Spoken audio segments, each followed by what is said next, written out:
Hello everyone, welcome to Fridays with Father Gary here, and I'm joined by Sylvester Chanda today. Some of you may recognize Sylvester, especially if you've come to daily Mass. Sylvester's been with us for a little while now. He's here spending his pastoral year with us, and I'll say a little bit more about that. He is a seminarian studying for our archdiocese, the Archdiocese of Seattle, and he's here all year. I want to first start with just having Sylvester introduce himself a little to you, tell a little bit about his family, his growing up, where he's from. So Sylvester, first of all, welcome to St. Joseph. Thank you very much, Father. Great to have you here. Thank you. Sylvester reminded me that he came here to St. Joseph very soon after he arrived in the U.S. So a couple of years ago. So it's really good to have you here. So thank you. Maybe a little bit about your history and your growing up and your family. Sure. My name is Sylvester Chanda, and I am originally from Zambia, the city called Lusaka. I have 3 siblings, a brother and 2 sisters, and I am the last one actually. So I grew up in Lusaka in the city, and I went to school earlier on when I was very young, I think when I was about 3 or 4, and went through school, and unfortunately when I was in my 6th grade, I lost my mom. And then the following year, I also lost my dad. So both my parents are deceased. And so in my 7th grade, I went to live with my aunt, who is the young sister to my mom. So she took me in for some time. And then when I went to high school, my brother took me in, but then he was done with school. And so literally I was brought back by my brother. And then immediately after high school, I went into seminary. And here I am. Good. Well, we're glad you're here. Thanks, Father. So maybe that's a good point to talk a little bit about your vocation. Just some of your history around where did you hear that call originally, and then how in the world did you go from Lusaka to the Archdiocese of Seattle and now here to Vancouver? So. Thank you, Father. So I was brought up in a Catholic family, so both my parents were Catholic, my siblings were Catholic too, and so church was just part of our daily life back home. Our parish was just like 15-20 minutes walk, and so prayer was part of our life. We went to daily mass, we went to Sunday mass, and my mom made it a point every time, like, you have to go to church, you have to go for mass, and so when I lost my mom, I kind of like owned that faith. I've always told people like the greatest gift that a parent would ever give to a child is a gift of faith. And I thank my mom that she did that, and my family somehow have nurtured that kind of like faith. So in my 7th grade, I remember I was 12 years old by then. I just used to love to be around the priest, and I was an altar boy, and I was serving mass.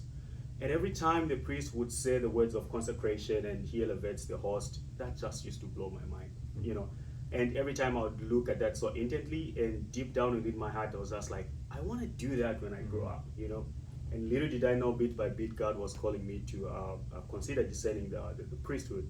And so I grew up with that, and what was on my mind was just to become a priest, And I remember when I was living with my aunt, one of my other cousins I was living with, every time we'd go together to church, and when coming back home, we'd walk back home, always reciting the prayers and the hymns, and it was just so beautiful, But little did I know that bit by bit, God was actually calling me to this way of life. And so when I finished my high school, I joined the Missionary Oblates of Mary Immaculate, which is a religious congregation, and I was with the Missionary Oblates for 5 years and 6 months. So beginning 2008 to 2013. And it was during that time, before I joined the Missionary Oblates of Mary Immaculate, I met Father Dean. So Father Dean used to come to our home parish to come and do ministry when he just began his seminary. So this is Father Dean, who was here as a parochial vicar just a few years ago. Yes. Yeah. So I've known Father Dean for like many years. So I met him when I was 12 years old. And so when I joined the Missionary Oblates of Mary Immaculate, he was with the Missionary Oblates of Mary Immaculate before he came here to Seattle. So I did my philosophy back home in Zambia. I got my bachelor's degree, and then after that, I was sent to South Africa. So I lived in South Africa for 2 years, and then I started doing my theology. So it was during the time when I was doing my theology, I started thinking and discerning about diocesan priesthood, because the Missionary Oblates of Mary Immaculate is a religious congregation. And so I talked to my spiritual director, I prayed over it, and he was like, well, maybe it's time to kind of like take some time off and just seriously think about discerning the priesthood in a diocesan way of life, you know. And so I did that. I went back home in 2013, and it was quite surprising, because during that time, Father Dean came back home for his home holiday. And I met him, and he was like, oh, I heard you left the Missionary Oblates of Mary Immaculate. I was like, yeah, I'm trying to join my home diocese, you know. And he asked me, like, have you been in contact with the vocations director of your home diocese? I was like, well, not yet. I'm thinking of doing that. And he was like, why don't you apply to Seattle? And I was like, where is that? I didn't even know where Seattle was, you know. And he was like, well, I'm going to talk to the Archbishop. And I was just like, good luck with that, you know. It was a far-fetched idea for me to kind of like come here to the US. And so I took Father Dean back to the airport. And oh my gosh, to my surprise, 2 weeks later after he left, I received an email from Archbishop Sutton. Yeah, Archbishop Sutton sent me an email and was like, well, there's this priest who's mentioned something. I was like, what? So this really happened. Father Dean was really serious about this, you know. And so from 2014, I was in contact with the Archdiocese of Seattle. I did some Skype interviews with Father Brian Dolesi for some time. And then also the people who worked at the Chancery, the admissions board. And then I had an interview with Bishop Eusebio Elizondo. And finally, I had my last interview with Archbishop Sutton, which was in 2016. And Archbishop Sutton was like, well, I would want you to come and continue with your formation here in the Archdiocese of Seattle. And we'll give you an opportunity to go to school. And so I applied for school at Seattle U. I was in the School of Theology, working on my master's in pastoral studies the first year when I came here, which was 2017. So yeah, just this is a story that I always like telling people, because most of the time they'd ask me like, where is Zambia? You know, like Zambia is on the southern part of Africa, and it took me 24 hours to fly from Zambia to the US. And it took me 6 days to get rid of my jet lag. So anyhow, yeah. So I was at Seattle U the year 2017, and then after a year of theology, Archbishop Sutton, in collaboration with Father Brian, they decided that I should go and finish my continue my formation at Mount Angel Seminary. And so I just finished my second year of theology at Mount Angel Seminary, and here I am. Well, we're blessed to have you here. Thanks, Father. Maybe just a word about what the pastoral year is supposed to be. Typically, in the formation of a seminarian, pastoral year comes after the second year of theology, to give the seminarian a real taste of parish life over the whole year, so that the seminarian can go through all of the seasons of the liturgical year in a parish setting, to really see what parish life is like, because it's important for the seminarian. I mean, theoretically, they've been involved in parish life as Sylvester, named in his own, growing up, but to do it now as a part of a parish staff, as part of thinking of leading a parish someday himself. And so the pastoral year is really designed to try on parish life from that perspective, and so to get as broad an experience of parish life as possible. So that's the idea around the pastoral year. Maybe Sylvester, just to conclude, we can have you just talk about what are your hopes? What are you thinking that this year can bring for you in terms of your own formation and your discernment for priesthood? One of the things that I'm actually looking forward to during this pastoral year is actually having the first-hand experience to see actually from my pastor, Father Gary, what it means to be actually a priest in the Archdiocese of Seattle, but also to be a pastor of a parish like this one.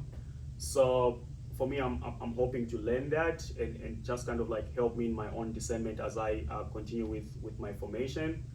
I am looking forward to spend time with the people of God here at St. Joseph's, and I'm open to learn and share my own faith experiences and just to be exposed to the church here in the Northwest, and also the American culture, and just how best I can be available to the people of God, so that as I continue with my formation, I can be that effective instrument in terms of ministering to the people of God. So those are some of the things that I'm actually looking forward to. That's wonderful. Yeah. That's marvelous.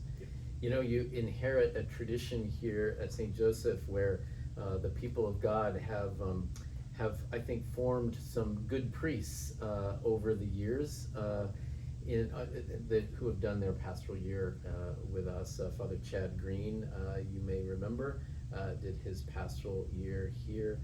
Val Park, more recently, just a couple of years ago, now Deacon Val Park, he did his pastoral year a couple of years ago with us. So that isn't by mistake that the Archbishop asks seminarians to come here as part of their pastoral year experience, because you have been a wonderful forming community to help seminarians as they grow into their discernment process and their formation. So this is a great tribute to you as parishioners here at St. Joe's, that the Archbishop has entrusted us once again with a wonderful young man in formation for the priesthood. So once again, Sylvester, welcome to St. Joe's, and we look forward to just a great year today. Thank you very much, Father.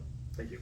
Well, and I look forward to seeing you on Sunday at Mass, either in person or in our live stream. So just to remind you, we have 2 Masses on Sunday, one at 9 a.m., which is also live streamed, and then also at 11:30 a.m.